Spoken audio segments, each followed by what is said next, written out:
Welcome to the Reddit Chronicles. Today we will be reading from True Off My Chest. Our first post is by Purple. My husband is starting to give me the ick. My husband and I have been together for almost 10 years. I feel like our marriage is at a huge low right now.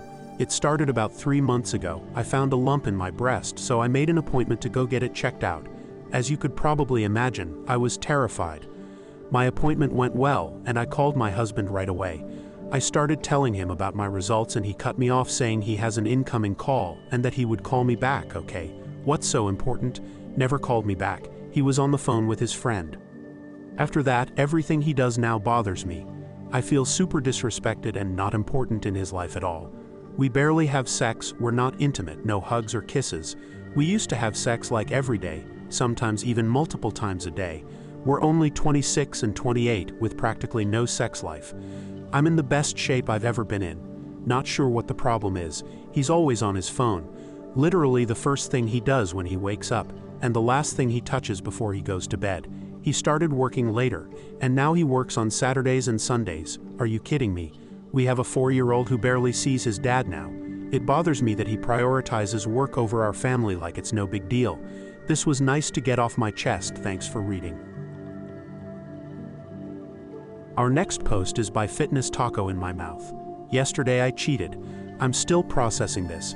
For 9 years I have been strictly monogamous. I haven't even entertained the thought of someone else. My barber has been trimming and shaping my beard since I started growing it. He knows me. He knows my needs. His work on my beard has even won me awards at competitions. Yes, beard competitions are real. Because he is such a wizard at his craft, he is also very difficult to get an appointment with.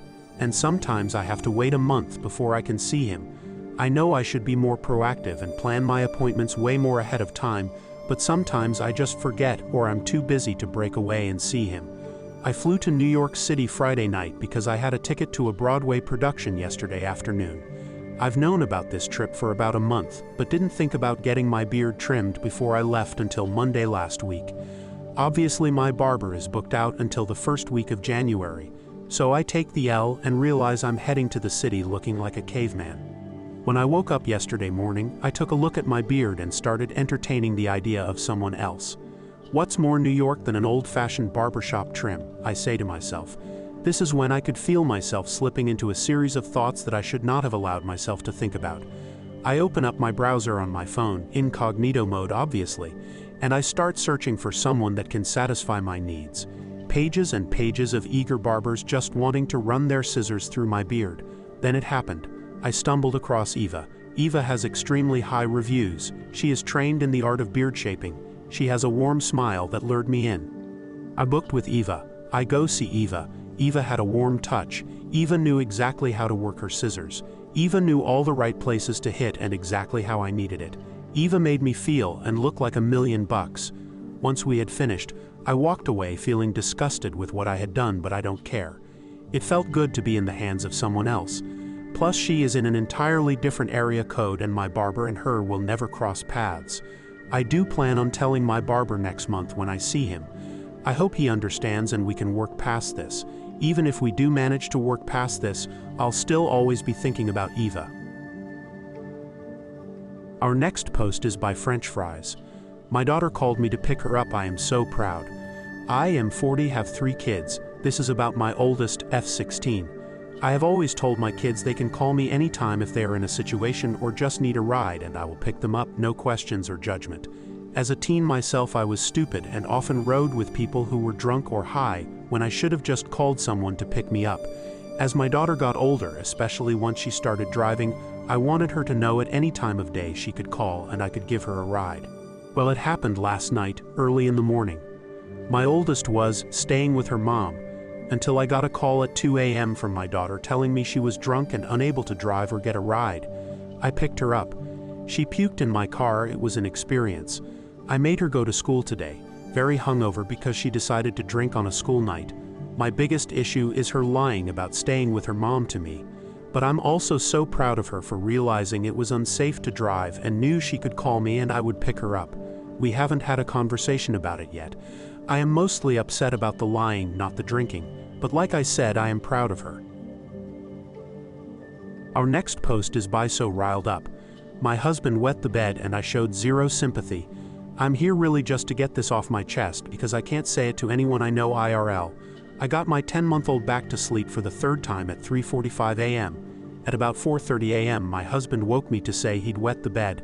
I took my pillows, made a little nest on the floor by the bed, pulled my fluffy dressing gown over myself and told him to deal with it. This is not the first time, it won't be the last time. Previously this has happened once every 2 to 3 years. This last year it's happened 4 times at least. I'm pretty sure it's related to his untreated sleep apnea. Previously, he has run off to shower, leaving me to strip the bed and remake it so that I can get back in. Today, I think he realized before he showered that I genuinely wasn't going to help.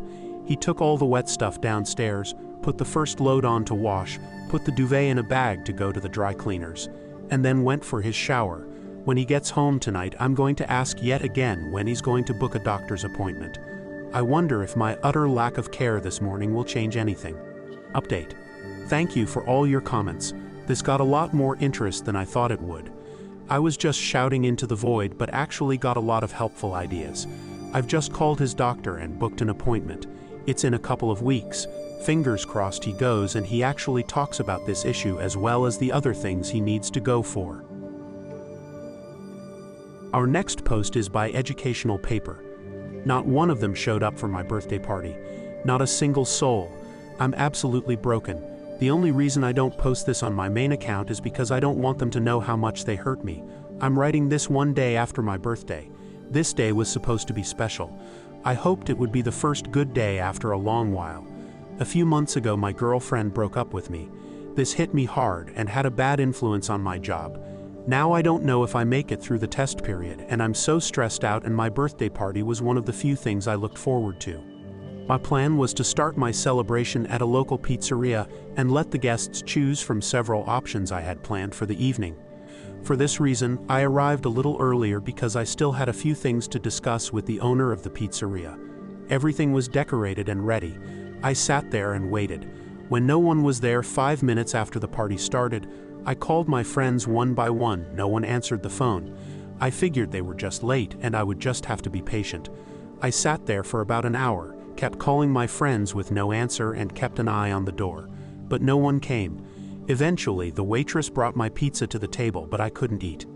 I started to tear up and kept hoping that at least one of them would come through the door. At some point, I couldn't take it anymore. Ran to the toilet and started crying. After I had calmed down, I returned to the table and saw the waitress standing at the table. I sat down and just mumbled that I wanted to pay. She asked me if everything was okay. I tried to smile to give the impression that everything was okay, but of course she noticed that I wasn't feeling well. The pizzeria refunded my money, also for the pizza I had eaten. I ran home and tried to contact my parents in the meantime. My father didn't pick up the phone, but at least my mother did. I asked her if she wanted to come and see me and explained what had happened.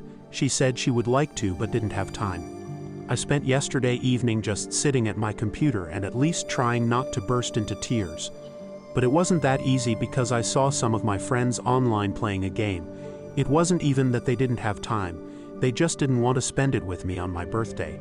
And they didn't even care enough about me to at least cancel so I wouldn't have to wait for them. My mother offered to talk to me about it again today. She said she would call me, but she didn't, and when I tried to call her, she didn't answer.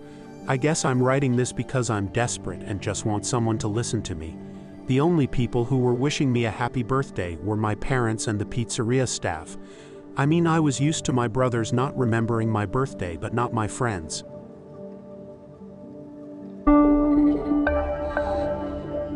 Thank you for listening to the Reddit Chronicles. Follow for more content.